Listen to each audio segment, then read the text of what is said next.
The wind howled low across the quiet field as a silver sedan pulled into the gravel parking lot of the New Horizons Veterans Recovery Center. A tall man stepped out, his gait uneven, his breath catching as he scanned the grounds. His hands trembled, not from the cold, but from memories clawing their way back. The name was Sergeant Daniel Ross, USMC, retired. In his left hand he held a well-worn photograph, him in uniform, crouched beside a proud golden retriever, both staring into the camera with the calm assurance of warriors bonded by fire. "Oh, Max," he whispered. The dog had been his lifeline, trained to sense panic attacks, wake him from nightmares, lead him through crowds when his legs felt weak. 8 years ago, Daniel had been forced to give Max up after a spinal injury left him unable to care for the dog. He'd told himself it was for the best. But it broke something inside him. Now he was back, not to reclaim anything, just to see him again. Inside the facility, a caretaker greeted him. "You're here for Max?" she asked softly. "He's older now, but you should come." Daniel followed her down a long hallway filled with portraits of dogs and the people they'd helped. Stories of courage, survival, healing. His heart thumped harder with every step. They led him into a quiet garden, and there he was. Max lay near a small tree, face grey with age, but eyes still that molten gold Daniel remembered. The dog perked up, ears twitching. A moment passed, then another. Then it happened. Max rose slowly, stiff but determined, and took 3 deliberate steps forward. He sniffed the air once, twice, and then he ran. Or at least, tried to. His legs wobbled, but he pushed forward, tail whipping like a flag in a storm.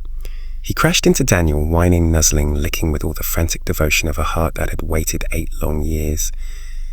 Daniel dropped to his knees, clutching him tight. "Hey, buddy," he choked. "I missed you so much." The caretakers watching wiped away tears. Even the birds went quiet. But then something unexpected happened. A small voice spoke. "A Max?" From behind a hedge, a young boy peeked out, 10, maybe 11, with wide, questioning eyes and a walking cane tucked beneath one arm. The caretaker had cleared her throat. "That's Liam. Max has been his companion for 5 years now. Helped him through a rough childhood illness. They're very close." Daniel looked down at Max, who had turned his head toward Liam, tail thumping again, but slower now. Torn.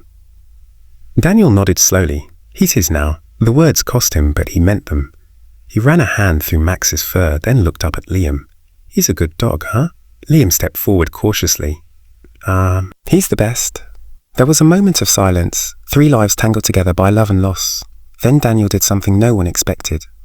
He reached into his coat and pulled out a leather-bound journal. "This was ours," he said. "Max and mine. Notes, commands, memories. It's yours now.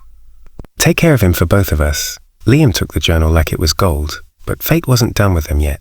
Just as Daniel stood to leave, Max did something astonishing.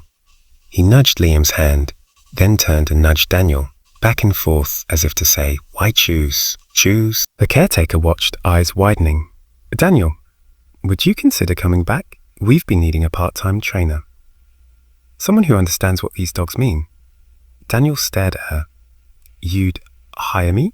We'd be lucky to." The months that followed rewrote Daniel's life. He began working at the center, not just training dogs, but mentoring young veterans and children alike. Liam and Daniel grew close, forming an unlikely family bound by a dog that refused to forget either of them. Max passed away peacefully 2 years later, curled between Liam and Daniel, one paw on each of them. They buried him under the tree where he first ran to Daniel again, a plaque reading, "Service dog, lifesaver, bridge between souls." And every Sunday, Daniel and Liam walked to that spot, sit under the tree, and read from the journal. The final entry, written in Daniel's hand, reads, "Kindness can last longer than any war. Love outlives pain. And sometimes a dog knows more about healing than we ever could."